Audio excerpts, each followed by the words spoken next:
Drawing warm-up from egg to bird.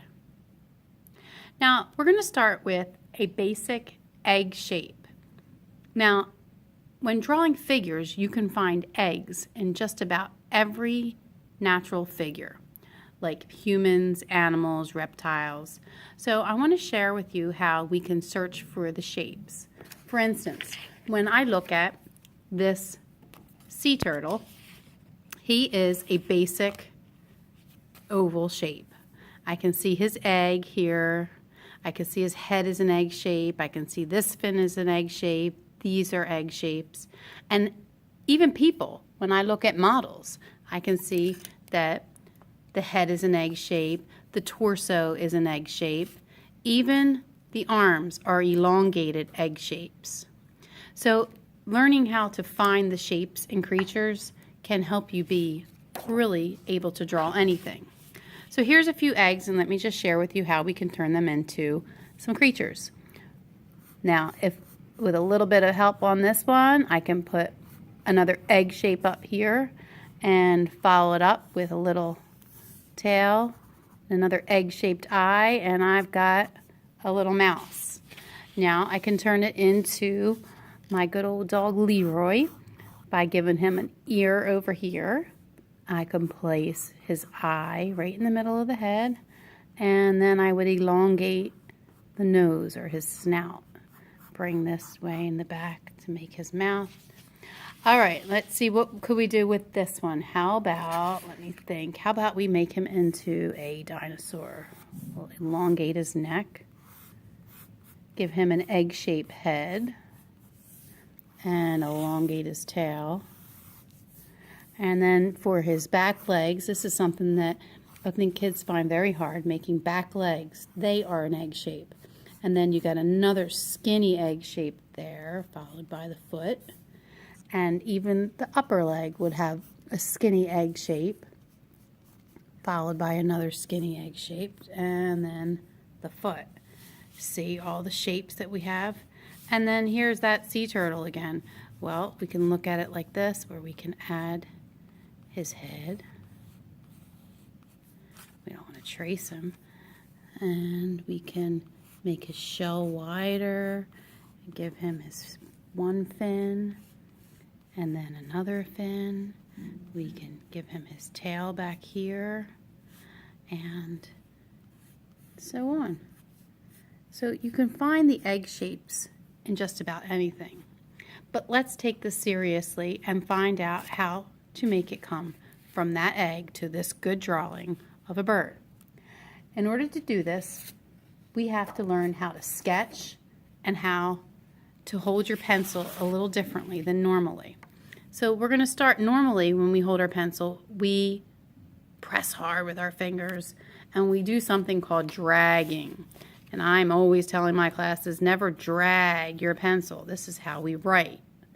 But when you sketch, you lift your pencil. I hold back here a little bit so I'm a little looser. And I move my line with fuzzy, sketchy motions. That one tip right there can improve your drawing greatly. Now, we're going to start with our basic egg shape. So we're going to sketchy line, light drawing, draw an egg about real life size. Leave your mistakes there. Mistakes are always great because we can smudge them in later, we can erase them later, and if you were really drawing lightly, then your mistakes will be easy to erase. So now we've got a decent looking egg shape about the size of a real egg, and now we're going to shadow it. So now we're going to color with our pencil, which is different than sketching. It's where we're actually scrubbing. And we're going to make it look like a crescent moon shape because round objects tend to have a roundish shadow. Don't drag that crescent moon shape. Make it sketchy. And you can pretty much color like you had a crayon in your hand. Try to make it so that we're not seeing all the scratchy lines, that we're seeing like a smoothness with your pencil, like you're really shading it. It can be scribbly, it's okay because you're doing it nice and light. And then you're going to take your handy dandy blender. So I go like this. Rub in that shadow, smooths out any of those pencil lines that were there.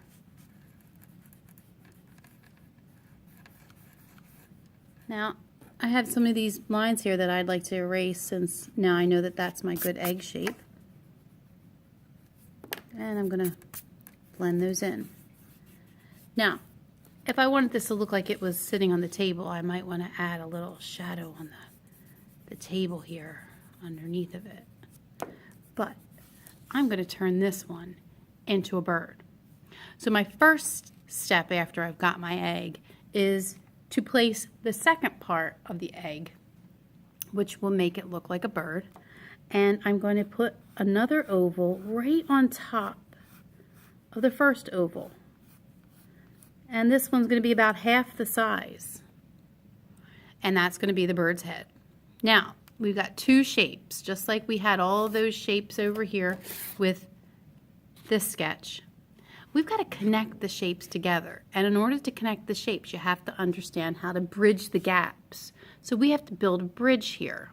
So imagine if you were walking down this hill and you fell into that ditch. Well, we want to take this line and make a nice bridge. Same thing over here. We want to take this and bridge that in there. So now we've got all these lines that we know we don't need. So we can start to get rid of some of them. We don't need that right there, especially because that's where his eye's going to go. So we can erase these. And now we have connection there. But right here, I can still see my line a little bit. I'm going to place his eye on. And the eye is going to be an oval again. But it's going to be right smack in the middle, almost to give it the look that that could be a donut. You can see that donut shape. Eyes are in the middle of birds' heads. That's why they see so well behind them as well as in front.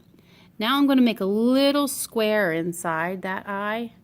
And I'm going to go nuts with my pencil. This time I'm going to press hard. I'm going to drag the pencil around. This is the only time that I'm going to drag the pencil around. Get that jet black look. I'm going to give an outline around it, sketching lightly now without touching. Notice my pencil's dull. I never draw with a sharp pencil because it makes it too dark. Now I'm going to start the beak.